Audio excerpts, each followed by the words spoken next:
അപ്പം ഇതിന്റെ വീഡിയോ എന്താണെന്ന് വെച്ചാൽ നൈക്ക ഹോട്ടിംഗ് സെയിലിൽ ഞാൻ വാങ്ങിച്ചിട്ടുള്ള കുറച്ചധികം സാധനങ്ങൾ അൺബോക്സ് ചെയ്യുക എന്നുള്ളതാണ്.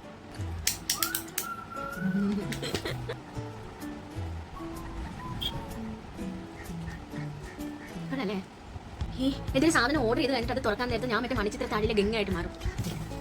ഈ വലിയ പെട്ടി ഇതിനകത്തിന് എന്താണ് പൈസ കൊടുത്ത് വാങ്ങിച്ചതിൻ്റെ ഉണ്ട്. ഇതുണ്ട് എന്നിട്ട് നാഗവല്ലി നിങ്ങൾ എവിടെയൊക്കെയോ കാണുന്നില്ലേ? എനിക്കറിയാൻ കാണുന്നുണ്ടെന്ന്. Thank you. എനിക്ക് ഞാൻ പൈസ കൊടുത്ത് വാങ്ങിച്ച സാധനക്കാട്ടിൽ എനിക്ക് ഒരുപാട് ഇഷ്ടപ്പെട്ട സാധനം ലാസ്റ്റ് ആയിട്ടൊരു സാധനം കൂടെ ഉണ്ട്. അപ്പോൾ ഈ കാണിച്ച ഇത്രയും സാധനങ്ങളാണ് ഞാൻ നൈക്ക ഹോട്ട് പിങ്ക് സെയിലിൽ നിന്ന് വാങ്ങിച്ചത്. എൻ്റെ മാതാശ്രീ ആണെങ്കിൽ പുറത്ത് ഹോളിൽ വെയിറ്റ് ചെയ്തിരിക്കുക. ഞാൻ ഈ വീഡിയോ ഒക്കെ എടുത്ത് കഴിഞ്ഞിട്ട് വേണം എന്തൊക്കെ സാധനം വാങ്ങിച്ചെന്ന് വന്ന് നോക്കാനായിട്ട് വെയിറ്റ് ചെയ്തിരിക്കുക. നമ്മളൊരു പാഴ്സൽ ഒരു സാധനം ഓർഡർ ചെയ്തു, എന്നിട്ട് നമ്മൾ അതിങ്ങനെ പൊട്ടിക്കുക, എന്നിട്ട് അതൊക്കെ ട്രൈ ചെയ്ത് നോക്കുക. അപ്പോൾ കിട്ടുന്ന ഒരു ഹാപ്പിനെസ്. സോ നിങ്ങൾ എൻ്റെ ചാനൽ ആദ്യമായിട്ടാണ് കാണുമെങ്കിൽ സബ്സ്ക്രൈബ് ചെയ്യുക, സപ്പോർട്ട് ചെയ്യുക. Bye bye.